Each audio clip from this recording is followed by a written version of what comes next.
யாழ் போதனா வைத்தியசாலையின் பணிப்பாளர் சத்தியமூர்த்தி தன் மீது வீண்பலிகள் சுமத்தியதாக அவ்வைத்தியசாலையில் தற்போது மருத்துவ அதிகாரியாக பணியாற்றும் டாக்டர் வி நாகநாதன் ஜூலை 25 அன்று குற்றம் சாட்டியுள்ளார்.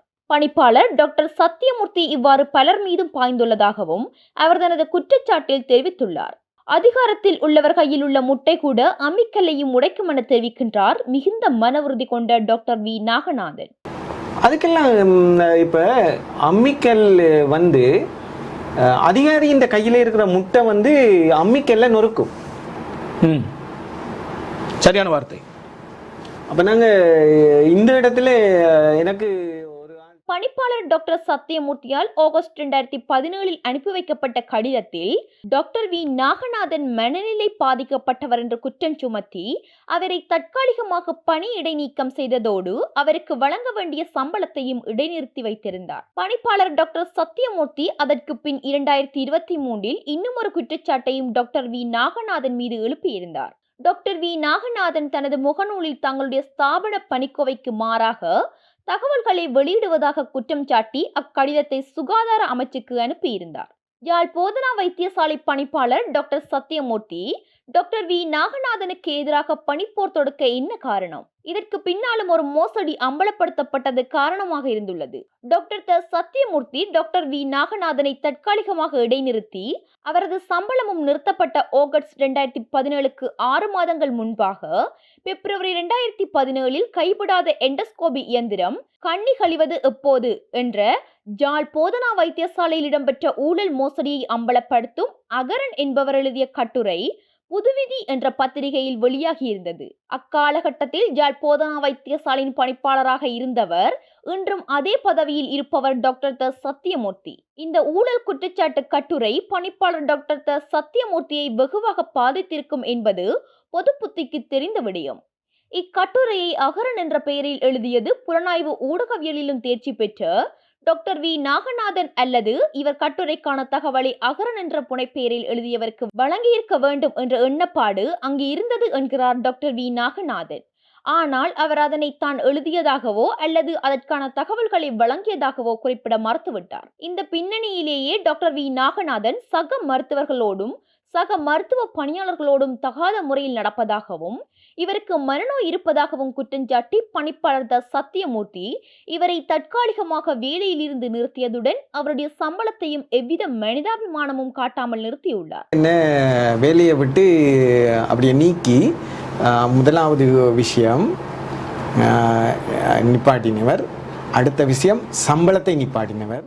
டாக்டர் சத்தியமூர்த்தியால் வைக்கப்பட்ட 2 குற்றச்சாட்டுகளையும் நீண்ட போராட்டத்தினூடாக வெற்றி கொண்ட டாக்டர் வி நாகநாதன் மருத்துவத்துறையில் யாழ் வைத்தியசாலையில் கட்டமைப்பு ரீதியான அதாவது பழிவாங்கல் செயல்கள் இடம்பெறுவதாக குற்றம் சாட்டினார். இன்றும் இக்குற்றச்சாட்டுகளை வைத்துவிட்டு அவர் யாழ் போதனா வைத்தியசாலைக்கு பணிக்கு திரும்புகின்றார். டாக்டர் சத்தியமூர்த்தியின் நிர்வாகத்தில் யாழ் போதனா வைத்தியசாலையில் பணியுள்ளவர்கள் ஒரு நச்சு சூழலிலேயே பணியாற்றுவதாக தெரிகின்றது. தானோ சத்தியமூர்த்தியோ ஒரு குட் மார்னிங் கூட பரிமாறிக்கொண்ட ஞாபகம் தனக்கில்லை என்கிறார் டாக்டர் வி நாகநாதன். பணிப்பாளர் டாக்டர் சத்தியமூர்த்தி குற்றச்சாட்டுக்களை டாக்டர் வி நாகநாதன் மீது மட்டும் எழுப்பவில்லை. இவ்வாண்டு ஏப்ரலில் டாக்டர் என் ஜெயக்குமரன் தொழில்முறை தவறி தன்னால் சிகிச்சை அளிக்கப்பட்ட புற்றுநோய் நோயாளிகளை யாழ் வைத்தியசாலைக்கு அனுப்பி வைப்பதாக டாக்டர் சத்தியமூர்த்தி குற்றம் சாட்டி கடிதம் அனுப்பியிருந்தார். பொது அறிவின் அடிப்படையில் மகரகம தேசிய புற்றுநோய் வைத்தியசாலையில் சிகிச்சை பெற்று குணமான யாழ் நோயாளிகளை தொடர்ந்து மகரகம சென்று செக்கப் செய்ய வேண்டிய அவசியமில்லை. நோயாளிகள் அலைக்கழியாமல் அந்த செக்கப்பை யாழிலேயே செய்ய முடியும். ஆனால் அதனை செய்யாமல் டாக்டர் ஜெயக்குமரன் மீது குற்றம் சுமத்தி சத்தியமூர்த்தி கடிதம் எழுதியது ஏன் என்ற கேள்வி அண்மையில் டான் தொலைக்காட்சிக்கு வழங்கிய நேர்காணலில் கேட்கப்படவில்லை. சத்தியமூர்த்தியும் அதற்கான விளக்கத்தை அளிக்கவில்லை. எனது கடமையை செய்கிறேன், குற்றச்சாட்டுகளுக்கு பதிலளிப்பது எனது பொறுப்பல்ல என்ற வகையிலேயே அப்பதில் அமைந்தது. முதலாவதாக இந்த கடிதம் அங்கே ஒரு மீட்டிங் ஒன்று நடந்திருக்கு. அது எங்களுடைய ஒரு பேஷண்ட் ஒன்று இங்கே இருந்து உண்மையில் அந்த பின்னணி அந்த பேஷண்ட்டின் பிள்ளைகள் 2 பேரும் வெளிநாட்டில் இருந்தவர்கள். அப்புறம் அவ ஒரு வயது போன அம்மனே அவ இங்கே கூப்பிட்டு அவர்களும் என்னுடன் கதைத்து ட்ரீட்மெண்ட் வாங்கினாங்க லங் கேன்சருக்கு. அப்போ அப்படி நடக்கல அந்த பேஷண்ட் இங்கே ஒரு வீடும் எடுத்து கொடுத்துருந்தேன் அவையில் வசதி படைத்தவர்கள்.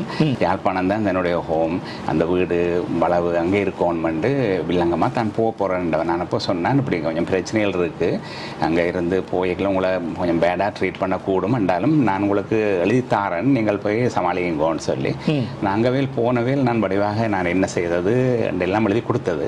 அப்படி இருந்தும் அங்கே போனோடனே அதை ரிஜெக்ட் பண்ணப்பட்டுட்டேன். அங்கே இருந்த ரிஜெக்ட் பண்ணி அந்த பேஷண்ட் வந்து இந்த வைத்தியர் அதாவது டைரக்டர்கிட்ட ஒரு கம்ப்ளைண்ட் கொடுத்து, டாக்டர் ஜமுனானந்தா டெபுட்டி டைரக்டர் தான் அந்த கம்ப்ளைண்ட் எடுத்திருக்கிறார். அவர் பிறகு அதை தொடர்ந்து செய்து அவர்கள் அதன் நிமித்தமாக ஒரு கூட்டம் கொண்டு கூடியிருக்கணும். இந்த கூட்டத்தில் இந்த பேஷண்ட்டுக்கு ஏன் உண்மையில் என்னதான் பிரச்சனையும் இருக்கலாம், நாங்கள் பேஷண்ட்டை உள்வாங்கி அந்த பேஷண்ட்டுக்கான வைத்தியத்தை செய்து கொண்டு ஒரு சிஸ்டத்துக்குலேருந்து ஃபைட் பண்ணுறதான் உண்மையான முறை அட்மினிஸ்ட்ரேஷன். டாக்டர் அர்ச்சுனா எய்த அம்பில் சிக்கிய doctor Ketheeswaran, doctor Indrakumar, doctor Mayooran, doctor Pranavan வரிசையில் டாக்டர் சத்தியமூர்த்தி தொடர்ந்தும் பலரினால் குற்றம் சாட்டப்பட்டு வருகின்றார். முள்ளிவாய்க்கால் முடிவு வரை மருத்துவ பணியில் ஈடுபட்டு பல உயிர்களை காத்தவர் டாக்டர் சத்தியமூர்த்தி. இவர் மனித உரிமை கவுன்சிலில் அரசுக்கு சாதகமாக சாட்சியம் அளித்து யாழ் போதனா வைத்தியசாலைக்கு பணிப்பாளராக நியமிக்கப்பட்டார். அதனை யாரும் ஒரு தவறாக கருதவில்லை. தொடர்ந்தும் அவர் மக்களுக்கு சேவை வழங்க வந்திருப்பதை பலரும் வரவேற்றனர். அதன் காரணமாக இன்னும் பலருக்கும் டாக்டர் சத்தியமூர்த்தி மீது ஒரு மென்போக்கு உள்ளது. டாக்டர் என் ஜெயக்குமரன் யாழ் போதனா வைத்தியசாலையில் இடம்பெற்ற ஊழலை அம்பலப்படுத்தியதற்காகவே அவர் குடும்பத்தின் மீது கொலை தாக்குதல் நடத்தப்பட்டு குடும்பத்துடனேயே யாழிலிருந்து உயிருக்கு அஞ்சியோட நிர்பந்திக்கப்பட்டார். இச்சம்பவம் டாக்டர் பவானி பணிப்பாளராக இருந்தபோது அவரின் பின்னணியில் இடம்பெற்றதாக குற்றம் சாட்டப்பட்டது. 2012 இடம்பெற்ற அச்சம்பவத்திற்கும் டாக்டர் பவானிக்கு பின் 2015 பணிப்பாளராக பொறுப்பேற்ற டாக்டர் சத்தியமூர்த்திக்கும் எவ்வித சம்பந்தமும் இல்லை. டாக்டர் ஜெயக்குமரனுக்கும் டாக்டர் சத்தியமூர்த்திக்கும் எவ்வித முன்விரோதமும் இல்லை. அப்படி இருந்தும் டாக்டர் சத்தியமூர்த்தி எதற்காக டாக்டர் என் ஜெயக்குமரனை குற்றம் சாட்டி அக்கடிதத்தை ஏப்ரல் 2024 எழுதினார்? டாக்டர் சத்தியமூர்த்தி அப்பாவி அம்பியா? மாபியா கும்பலை திருப்திப்படுத்த அந்த முறையற்ற கடிதம் அனுப்பப்பட்டதா? இல்லை, அவர் அந்நியனா? அவரும் மாபியா கும்பலின் பிரதிநிதியா? டாக்டர் சத்தியமூர்த்தி யாழ் சைவ வேளாள மேட்டுக்குடியை சேர்ந்தவர் அல்ல.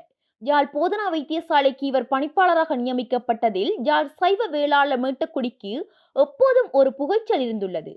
இன்றும் இப்புகைச்சல் இருக்கின்றது. கிளிநொச்சியில் வாழ்ந்த மலையக பின்புலத்தை கொண்ட வறுமைப்பட்ட குடும்பத்திலிருந்து மேலெழுந்தவர் டாக்டர் சத்தியமூர்த்தி. அவர் பணிப்பாளராக பொறுப்பேற்றதன் பின் யாழ் போதனா வைத்தியசாலையில் நோயாளிகளுக்கு சாதகமான பல்வேறு மாற்றங்கள் ஏற்படுத்தப்பட்டுள்ளது. அதே சமயம் பல்வேறு நிர்வாக சீர்கேடுகள் அனுமதிக்கப்பட்டு வந்த குற்றச்சாட்டுகளும் உள்ளது. அவ்வாறான பல குற்றச்சாட்டுகளில் கைப்படாத எண்டோஸ்கோபி இயந்திரம் கண்ணி கழியாத சில ஆண்டுகள் அங்கு இருந்ததும் ஒன்று. யாழில் பரீட்சை எடுத்து மருத்துவம் கற்கும் யாழ் மருத்துவ மாணவர்கள் ஏனைய தமிழ் மாவட்டங்களிலிருந்து மருத்துவம் கற்க வருகின்ற மாணவர்களை கிஞ்சித்தும் மதிப்பதில்லை என தேசம் நெற்றிற்கு தெரிவித்தார்.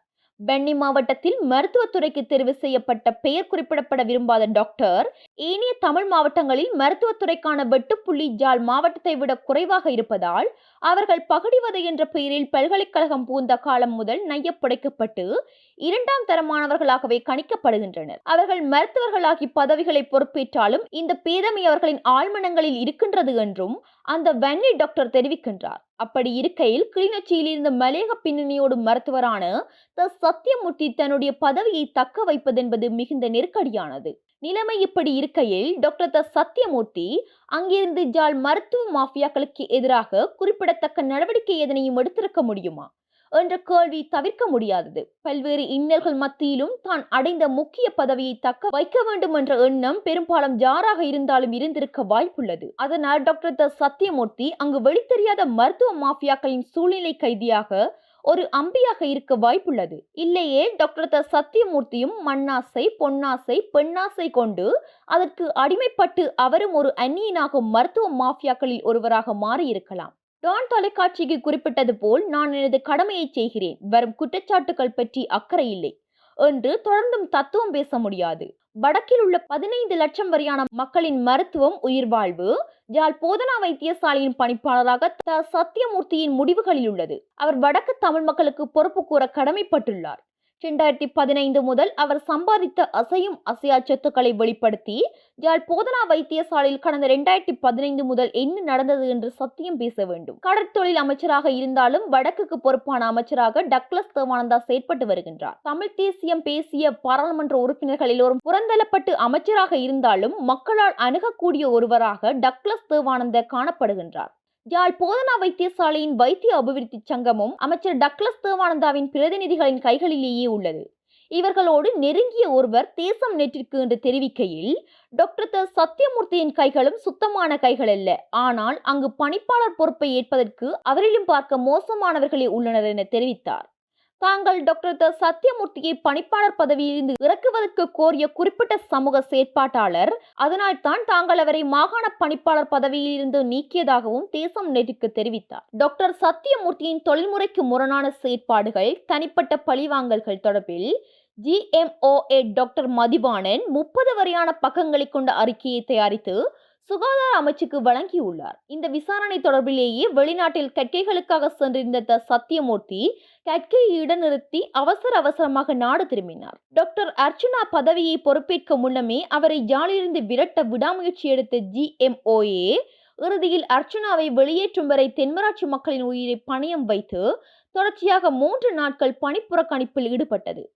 ஆனால் டாக்டர் சத்தியமூர்த்தி விடயத்தில் அவரை குற்றம் சாட்டுகின்ற அந்த அறிக்கை வெளியே வராமலேயே மூடி மறைக்கப்பட்டது. இந்த அறிக்கை மருத்துவ மாஃபியாக்கள் டாக்டர் சத்தியமூர்த்தியை சூழ்நிலை கைதியாக்கும் ஆயத்தமா என்ற கேள்வி எழுப்பப்படாமல் இருக்க வாய்ப்பில்லை. கேபிட்டல் தொலைக்காட்சியின் அதிகாரம் நிகழ்ச்சியில் ஜூலை 25 டாக்டர் வி நாகநாதன் நிகழ்ச்சி தொகுப்பாளர் ஷியா உல் ஹசனுடன் மேற்கொண்ட உரையாடல் மருத்துவத்துறையை, குறிப்பாக மருத்துவ மாஃபியாக்களின் பழிவாங்கல் செயற்பாடுகளை அம்பலப்படுத்தியுள்ளது.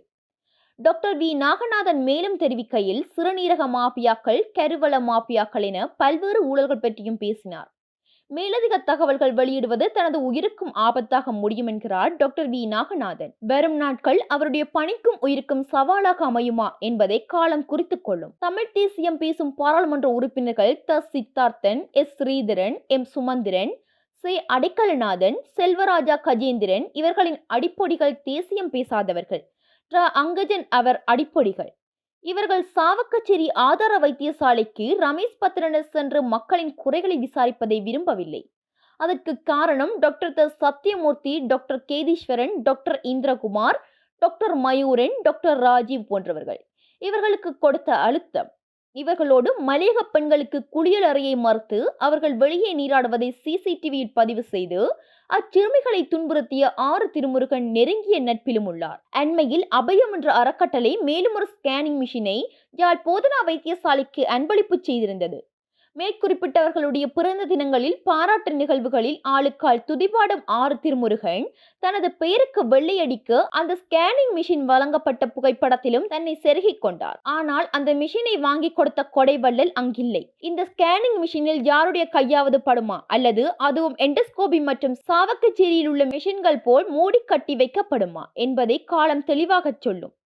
பலி தேங்காயை திருப்புள்ளியார் குடைத்துவிட்டு அதனை பொறுக்கிக் கொண்டு சென்று விற்கும் மாஃபியாக்கள் எல்லாம் ஓரணியில் திரள்கின்றனர். இவர்களுக்கு வக்காலத்து வாங்க கள்ள உறுதி முடிப்பதை கண்டுகொள்ள வேண்டாம் என்று கேட்ட குமாரவடிவேல் குருபரன் தலைமையிலான அப்புக்காத்துக்கள் ஃபைலும் கையுமாக சுற்றுகிறார்கள். தமிழ் தேசியத்தை இனி கடவுளாலும் காப்பாற்ற முடியுமா?